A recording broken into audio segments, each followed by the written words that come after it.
ನಮ್ಮ ಕನ್ನಡ ಚಿತ್ರರಂಗದಲ್ಲಿ ಸಾಕಷ್ಟು ಪ್ರತಿಭೆಗಳು ಮಾಡ್ತಿರುವಂತಹ ಕೆಲವೊಂದು ಕೆಲಸಗಳು ಮತ್ತು ನಮ್ಮ ಸ್ಯಾಂಡಲ್ವುಡ್ಗೆ ಮಾಡ್ತಿರುವಂತಹ ಕಾಂಟ್ರಿಬ್ಯೂಷನ್ ಬಗ್ಗೆ ಯಾರು ಕೂಡ ಹೆಚ್ಚಾಗಿ ಮಾತಾಡ್ತಾ ಇಲ್ಲ. ಅಂತಹ ಮಲ್ಟಿ ಟ್ಯಾಲೆಂಟೆಡ್ ಹಾಗೂ ಮಲ್ಟಿ ಟಾಸ್ಕ್ ಗಳನ್ನ ಮಾಡ್ತಿರುವಂತಹ ಸ್ಟಾರ್ ಗಳಿಗೆ ಈ ಅಪ್ರಿಸಿಯೇಷನ್ ವಿಡಿಯೋನ ಡೆಡಿಕೇಟ್ ಮಾಡ್ತಾ ಇದೀನಿ. ಒಂದೊಂದಾಗಿ ಇವತ್ತಿನ ಈ ವಿಡಿಯೋದಲ್ಲಿ ಯಾರು ಯಾವೆಲ್ಲ ಬೇರೆ ಬೇರೆ ಕ್ಯಾಟಗರಿಗಳಲ್ಲಿ ತಮ್ಮನ್ನ ತಾವು ತೊಡಗಿಸ್ಕೊಂಡಿದ್ದಾರೆ ಅನ್ನುವಂತಹ ಅನಾಲಿಸಿಸ್ ಅನ್ನ ನೋಡ್ಕೊಂಬರೋಣ ಬನ್ನಿ. ಹಾಯ್, ಎಲ್ರಿಗೂ ನಮಸ್ಕಾರ and welcome to Khadak cinema. Dolly Dhananjaya Jayanagar 4th block short film ಇಂದ ಸ್ಟಾರ್ಟ್ ಆದಂತಹ ಇವರ ಜರ್ನಿ ಟಗರು ಸಿನಿಮಾದ ಡಾಲಿ ಪಾತ್ರದ ಮೂಲಕ ನಿಜವಾದ ತಿರುವನ್ನ ಪಡ್ಕೊಳ್ತು ಅಂತ ಹೇಳ್ಬೋದು. ಡಾಲಿ ಧನಂಜಯ ಕೇವಲ ನಾಯಕರಾಗಿ ಮಾತ್ರವಲ್ಲ, ನಿರ್ಮಾಪಕನಾಗಿ ಹಾಗೂ ಪ್ರೆಸೆಂಟರ್ ಆಗಿ ಕೂಡ ಕನ್ನಡ ಚಿತ್ರರಂಗದಲ್ಲಿ ತಮ್ಮ ಕೊಡುಗೆಯನ್ನ ನೀಡಿದ್ದಾರೆ. ಇನ್ನು ಸಾಕಷ್ಟು ಜನಕ್ಕೆ ಗೊತ್ತಿಲ್ಲ, ಅವರು ಸಾಹಿತ್ಯಗಾರನಾಗಿ ಕೂಡ ಕೆಲಸ ಮಾಡಿದ್ದಾರೆ. ನಾಯಕನಾಗಿ ಹಾಗೂ ಖಳನಾಯಕನಾಗಿ ಕಾಣಿಸ್ಕೊಂಡಿರುವಂತಹ ಸಾಕಷ್ಟು ಸಿನಿಮಾಗಳ ಬಗ್ಗೆ ನಿಮಗೆ ಗೊತ್ತೇ ಇದೆ.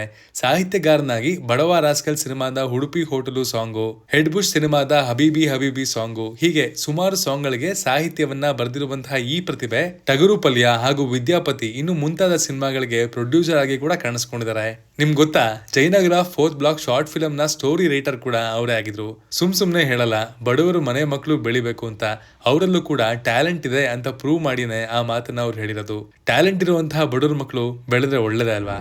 ರಿಯಲ್ ಸ್ಟಾರ್ ಉಪೇಂದ್ರ ಇವರ ಟ್ಯಾಲೆಂಟ್ ನ ನೋಡ್ತಾ ಹೋದ್ರೆ ಎರಡ ಆಕ್ಟರು, ಡೈರೆಕ್ಟರು, ಪ್ರೊಡ್ಯೂಸರು, ಬರಹಗಾರ, ಸ್ಕ್ರೀನ್ ರೈಟರು, ಪ್ಲೇ ಬ್ಯಾಕ್ ಸಿಂಗರು, ಹೀಗೆ ಲಿಸ್ಟು ಉದ್ದ ಹೋಗ್ತಾನೆ ಹೋಗುತ್ತೆ. ಉಪೇಂದ್ರ ಅವರು ಕೇವಲ ಕನ್ನಡ ಮಾತ್ರ ಅಲ್ಲ, ತೆಲುಗಿನಲ್ಲಿ ಕೂಡ ಮನೆ ಮಗನ ಹಾಗೆ ಜನಪ್ರಿಯತೆಯನ್ನ ಪಡ್ಕೊಂಡು ಬಂದಂತಹ ಪ್ರತಿಭೆ. ಅದನ್ನ ಇವತ್ತಿಗೂ ಕೂಡ ಉಳಿಸ್ಕೊಂಡಿದ್ದಾರೆ. ಜರಾಸಂಧ, ಟೋಪಿವಾಲ, ಉಪ್ಪಿಟ್ಟು, ಹೀಗೆ ಸಾಕಷ್ಟು ಸಿನಿಮಾಗಳಿಗೆ ಕಂಠದಾನವನ್ನ ಕೂಡ ಮಾಡಿರುವಂತಹ ಇವರು ಯಾವುದೇ ಸ್ಟಾರ್ ಸಿಂಗರ್ಗೂ ಕೂಡ ಕಮ್ಮಿ ಇಲ್ಲ. ದೀಪಿಕಾ ಪಡ್ಕೋಣೆ ಅವರಂತಹ ಸೂಪರ್ ಸ್ಟಾರ್ ಬಾಲಿವುಡ್ ಆಕ್ಟ್ರೆಸ್ ನ ಲಾಂಚ್ ಆಗಿರೋದು ಕೂಡ ಇವರ ಮೂಲಕನೇ. ಇವರ ನಿರ್ದೇಶನದ ಸಿನಿಮಾಗಳಿಗೆ ಬಹುತೇಕ ಅವ್ರದ್ದೇ ಬರವಣಿಗೆ ಇದ್ದೇ ಇರುತ್ತೆ. ಉಪ್ಪಿಟ್ಟು ಸಿನಿಮಾವನ್ನ ಅವರೇ ನಿರ್ಮಾಣ ಕೂಡ ಮಾಡಿದ್ರು. ಒಂದು ಕಾಲದಲ್ಲಿ ಕನ್ನಡ ಚಿತ್ರರಂಗದಲ್ಲಿ ಆಲ್ ರೌಂಡರ್ ಆಗಿದ್ದ ಇವರು ಮತ್ತೆ ಅದೇ ಫಾರ್ಮಿಗೆ ಬರ್ಲಿ ಅನ್ನೋದು ನಮ್ಮ ಹಾರೈಕೆ. ಡಾರ್ಲಿಂಗ್ ಕೃಷ್ಣ ಸಾಕಷ್ಟು ವರ್ಷಗಳ ಕಾಲ ಕಿರುತೆರೆಯಲ್ಲಿ ಕಷ್ಟಪಟ್ಟು ಬೆಳೆದು ಬಂದಂತಹ ಪ್ರತಿಭೆ ಡಾರ್ಲಿಂಗ್ ಕೃಷ್ಣ. ಅದಾದ ನಂತರ ಪುನೀತ್ ರಾಜ್ಕುಮಾರ್ ಅವರ ಕೆಲವೊಂದು ಸಿನಿಮಾಗಳಲ್ಲಿ ಇವರನ್ನ ನೀವು ಸೈಡ್ ಆರ್ಟಿಸ್ಟ್ ರೀತಿಯಲ್ಲಿ ಕೂಡ ನೋಡಿರ್ತೀರಾ. ಆದ್ರೆ ಇವತ್ತು ಫಿಲಂ ಇಂಡಸ್ಟ್ರಿಯಲ್ಲಿ ಕೇವಲ ಆಕ್ಟರ್ ಮಾತ್ರ ಅಲ್ಲದೇನೆ ಡೈರೆಕ್ಟರ್, ಪ್ರೊಡ್ಯೂಸರ್ ಹಾಗೂ ರೈಟರ್ ಪಾತ್ರದಲ್ಲಿ ಕೂಡ ಇವ್ರನ್ನ ನೀವು ಕಾಣ್ತೀರಾ. ಅದು ಅಲ್ಲದೆ ಕರ್ನಾಟಕ ಬುಲ್ಡೋಸರ್ಸ್ ಟೀಮಿನ ಉತ್ತಮ ಬ್ಯಾಟ್ಸ್ಮನ್ ಕೂಡ ನಮ್ಮ ಕೃಷ್ಣ ಅವರು. ಸಾಕಷ್ಟು ಜನಕ್ಕೆ ಗೊತ್ತಿಲ್ಲದೆ ಇರುವಂತಹ ವಿಚಾರ ಏನಪ್ಪಾ ಅಂದ್ರೆ, ದಂಡಂ ದಶಗುಣಂ, ಜಾಕಿ ಹಾಗೂ ಹುಡುಗರು ಸಿನಿಮಾದಲ್ಲಿ ಇವರು ಅಸಿಸ್ಟೆಂಟ್ ಡೈರೆಕ್ಟರ್ ಆಗಿ ಕೆಲಸ ಮಾಡಿದ್ದಾರೆ. ಇನ್ನು ಲವ್ ಮಾಕ್ಟೈಲ್ ಹಾಗೂ ಲವ್ ಮಾಕ್ಟೈಲ್ 2 ಸಿನಿಮಾಗಳಿಗೆ ಡೈರೆಕ್ಟರ್, ಪ್ರೊಡ್ಯೂಸರ್ ಹಾಗೂ ಬರಹಗಾರನಾಗಿ ಕೂಡ ಕೆಲಸ ಮಾಡಿದ್ದಾರೆ.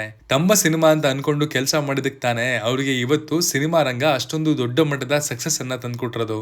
ಮಲ್ಟಿ ಟಾಸ್ಕಿಂಗ್ ನ ಚೆನ್ನಾಗಿ ಹ್ಯಾಂಡಲ್ ಮಾಡುವಂತಹ ಕೃಷ್ಣ ಅವರಿಗೆ ಯಾವುದೇ ಕೆಲಸ ಆಗಿರ್ಲಿ ಅಥವಾ ಯಾವುದೇ ಜವಾಬ್ದಾರಿ ಆಗಿರ್ಲಿ ಚೆನ್ನಾಗಿ ನಿಭಾಯಿಸ್ತಾರೆ.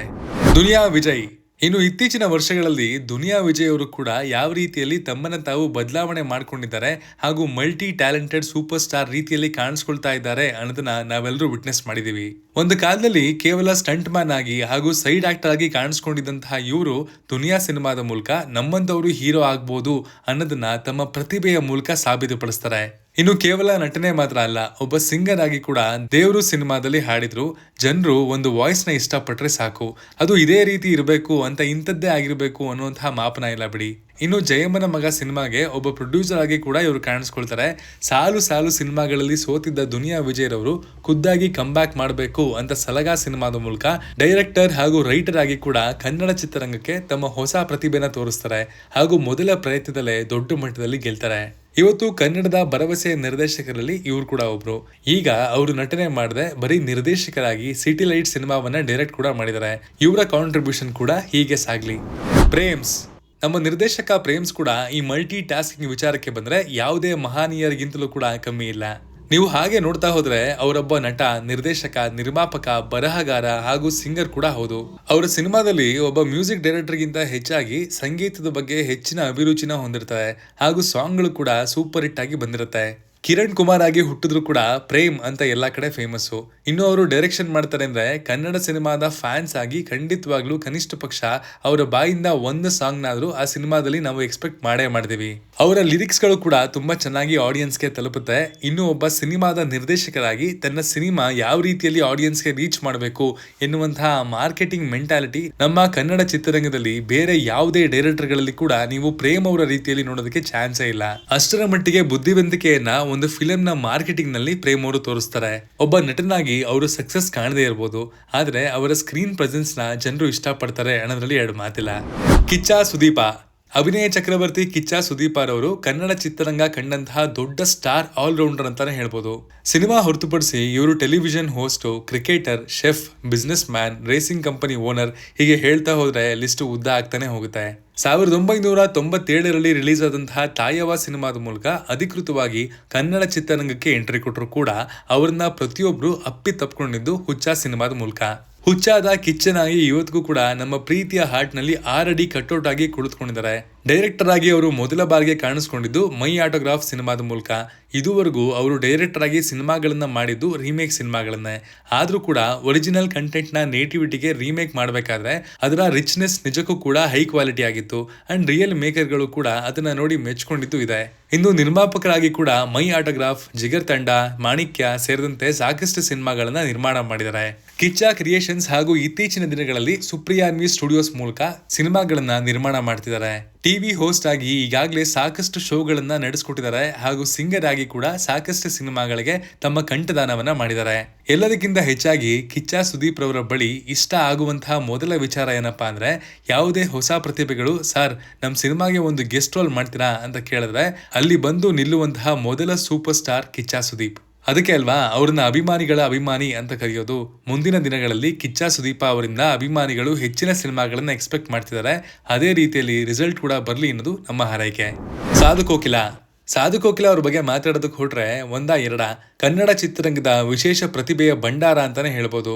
ಇಂಡಸ್ಟ್ರಿಯಲ್ಲಿ 1992ರಿಂದ ಇವತ್ತಿನವರೆಗೂ ಇವರನ್ನ ನೀವು ಬೇರೆ ಬೇರೆ ಪಾತ್ರಗಳಲ್ಲಿ ನೋಡಿರ್ಬೋದು.